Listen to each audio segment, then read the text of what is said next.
सर्वांना सुप्रभात। आजचा व्हिडिओ पेन्शन या विषयावर आहे। मी राजस्थान राज्य विद्युत वितरण निगम लिमिटेड यांचे 2023चे परिपत्रक बघितले आणि त्या अनुषंगाने संवाद साधण्याचा प्रयत्न करीत आहे। राजस्थान विद्युत वितरण निगम लिमिटेडने जुनी पेन्शन योजना त्या ठिकाणी चालू केलेली आहे आणि अर्थात ही सेवानिवृत्त कर्मचाऱ्यांसाठी सुद्धा लागू केलेली आहे। त्यामध्ये त्यांनी सेवानिवृत्ती झाल्यानंतर ते 31/3/23 पर्यंत जो अमाऊंट म्हणजे एम्प्लॉयर कॉन्ट्रिब्यूशन जे मिळालं त्याच्यावरती 12% व्याज घेऊन ती रक्कम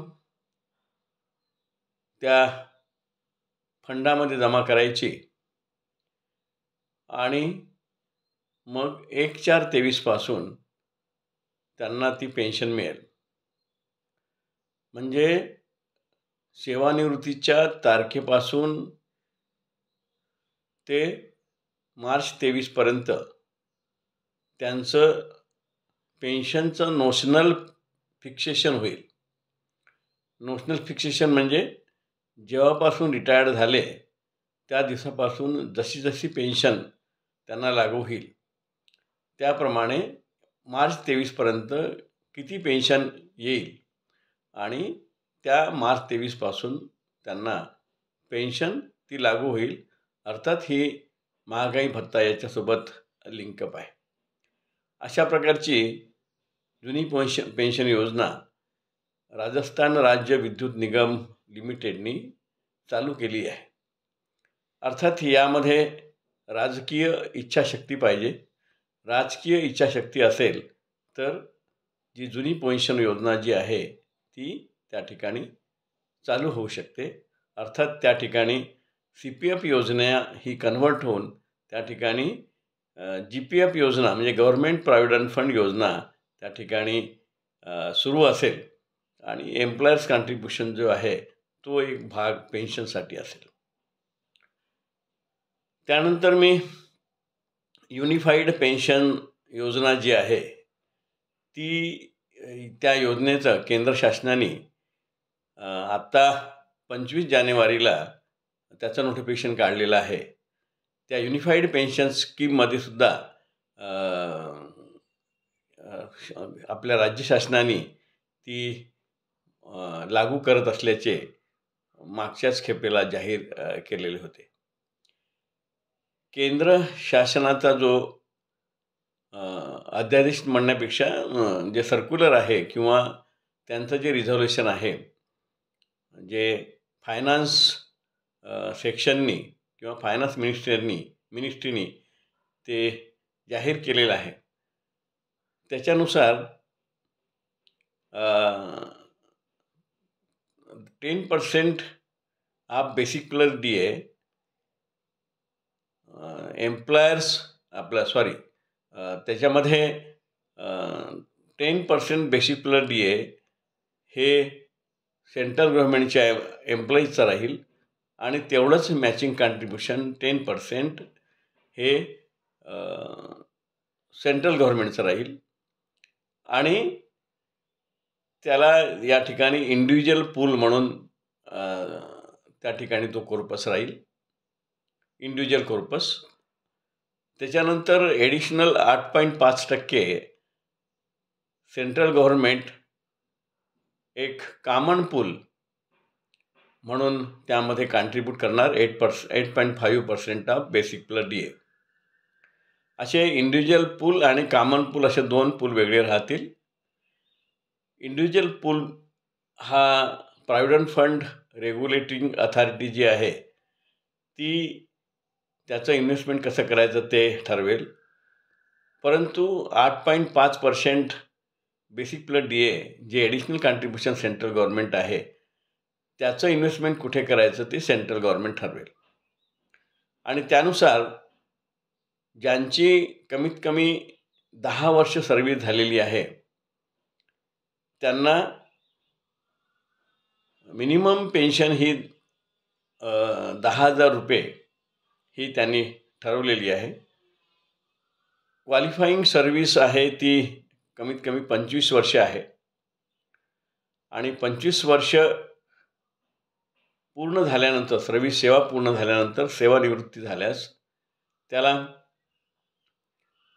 50% of average basic of 12 months अधिक महागाई भत्ता ही पेन्शन म्हणून ग्राह्य धरल्या जाईल आणि त्याप्रमाणे त्या सेंट्रल गव्हर्नमेंटच्या एम्प्लॉईला ती पेन्शन मिळेल. आणि जी फॅमिली पेन्शन आहे ती family pension 60% of that pension अशा प्रकारे फॅमिली पेन्शन मिळेल. म्हणजे फुल पेन्शनच्या 60% म्हणजेच ती फॅमिली पेन्शन. अशा प्रकारे युनिफाईड पेन्शन योजना सेंट्रल गव्हर्नमेंटनी लागू केली आहे आणि त्याचं नोटिफिकेशन 25 जानेवारीला निघालेलं आहे. याच धर्तीवरती स्टेट गव्हर्नमेंटसुद्धा आपल्या एम्प्लॉईकरता लागू करणार आहेत. तर अशा प्रकारचीच मागणी आपण सुद्धा करू शकतो असं म्हणायला हरकत नाही. दुसरा मुद्दा असा की सध्याच्या स्थितीमध्ये BR 624 आणि EPS 95 याचं लिंकिंग केलं जातं आणि असं म्हटलं जातं की लोक EPS 95च्या पाठीमागे लागलेले आहेत आणि BR 624कडे कोणाची लक्ष नाही. तर EPS 95 ही सेंट्रल गव्हर्नमेंटची योजना आहे. त्याच्यामध्ये 16/11/95 पासून ते 2001 पर्यंत 5,000 रुपये पर इयर कॉन्ट्रीब्यूट केलेले आहेत. 2001 ते 31/8/14 पर्यंत 6,500 पर इयर कॉन्ट्रीब्यूट केलेले आहेत आणि 1/9/14 पासून 15,000 रुपये पर इयर त्या ठिकाणी कॉन्ट्रीब्यूट केलेले आहे. आणि जी सेंट्रल गव्हर्नमेंटची योजना आहे EPS 95 स्कीम त्यामध्ये जी काही पेन्शन त्या पेन्शन फॉर्म्युला जो आहे पेन्शनेबल सॅलरी इंटू पेन्शनेबल सर्व्हिस भागीला 70 त्याप्रमाणे EPS 95ची पेन्शन मिळत आहे. आता राहिला प्रश्न हायर पेन्शनचा. हायर पेन्शनसाठी जे काही ऑप्शन्स दिलेले आहेत ती सुप्रीम कोर्टाच्या 4/11/22च्या निर्णयाप्रमाणे. आता त्या ठिकाणी अनेक टप्पे आहेत आणि त्या टप्प्यातून जाता जाता ज्या वेळेला डिमांड लेटर येईल त्यावेळेला EPS 95 मध्ये जे हायर पेन्शनसाठी पात्र आहेत अर्थात हायर पेन्शनसाठी जे पात्र आहेत ते 1/9/14च्या नंतर रिटायर झालेले आहेत त्यांच्यासाठी ती योजना आहे. आणि ज्यांनी MSCBनी जो फॉर्म भरलेला आहे तो जवळपास 36,000 लोकांनी भरलेला आहे 1/9/14 नंतर रिटायर झालेलं आहे आणि त्यांना ती हायर पेन्शन मिळणार आहे. 1/9/14च्या अगोदर जे सेवानिवृत्त झालेले आहेत त्यांना सुप्रीम कोर्टाच्या निर्णयाप्रमाणे हायर पेन्शन मिळणार नाही आहे.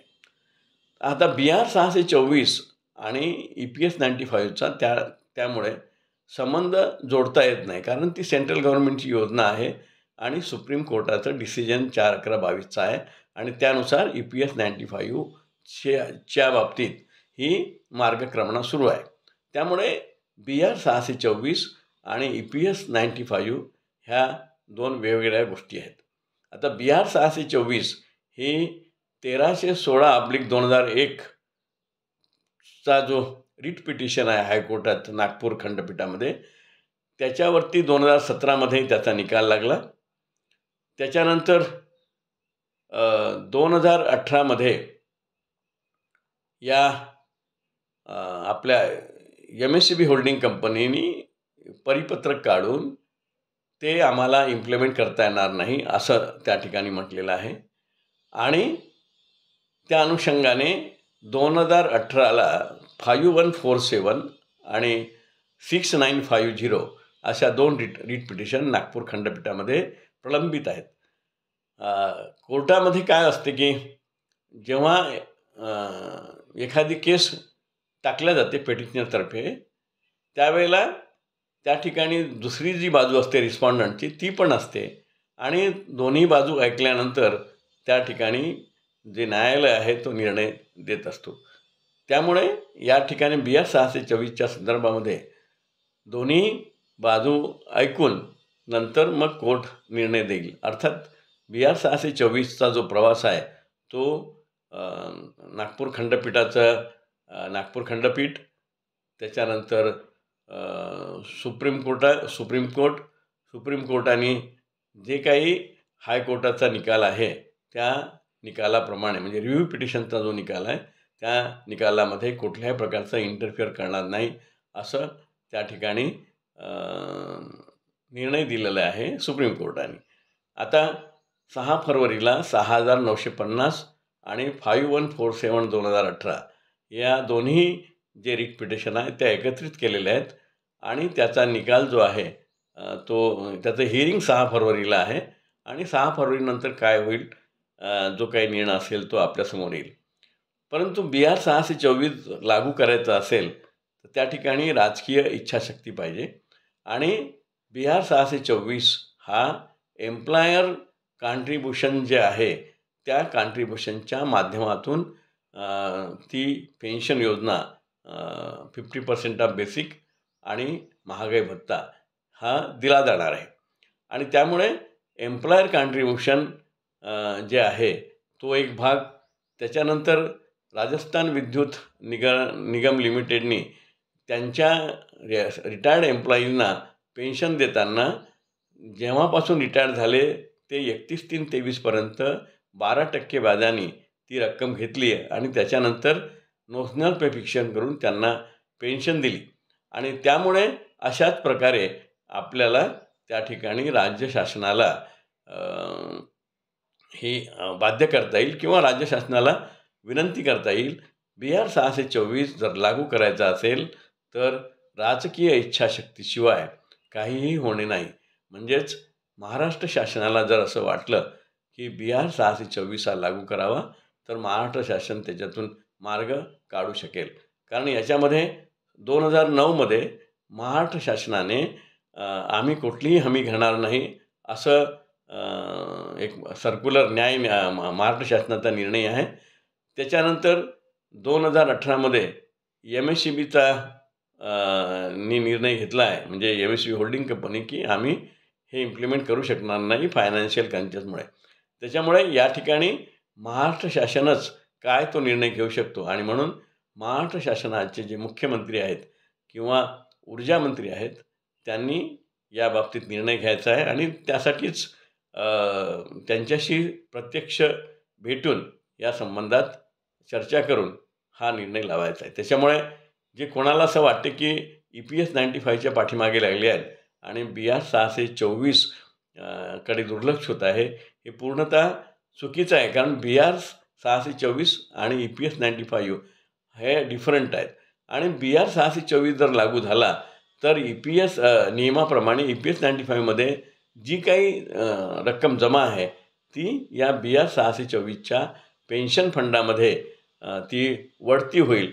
आणि समजा जर सेंट्रल गव्हर्नमेंटनी ती वळती होण्यास नकार दिला तर त्या ठिकाणी दोन्ही पेन्शन लागू राहतील.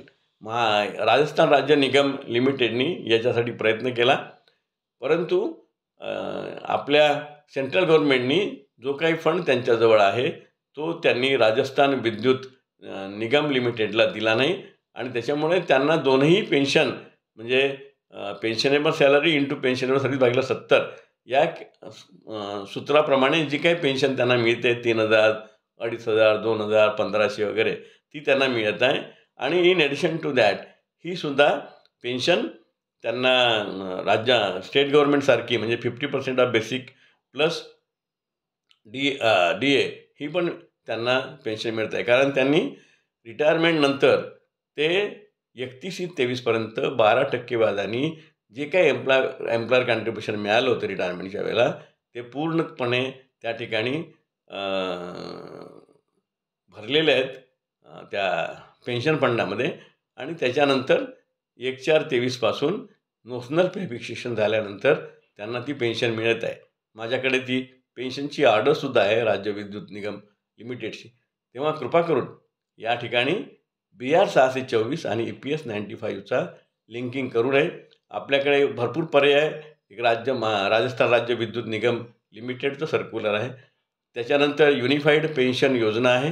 तीसुद्धा 50% ऑफ बेसिक आणि DA सारखी आहे आणि त्याच्यामध्ये महाराष्ट्र शासनाला त्यांनी लागू केलेली आहे.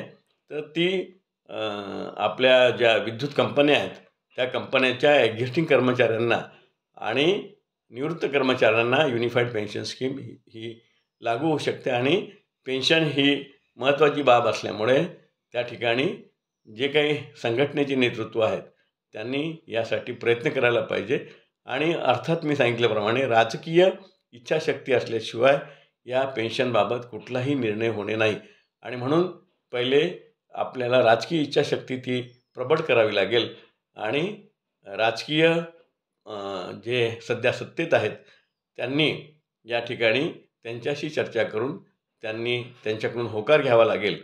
तरच आपल्याला ही पेन्शन मिळू शकते. एवढंच या निमित्ताने सांगायचं होतं आणि म्हणून मी हा व्हिडिओ प्रसारित करत आहे. जय हिंद, जय महाराष्ट्र. धन्यवाद.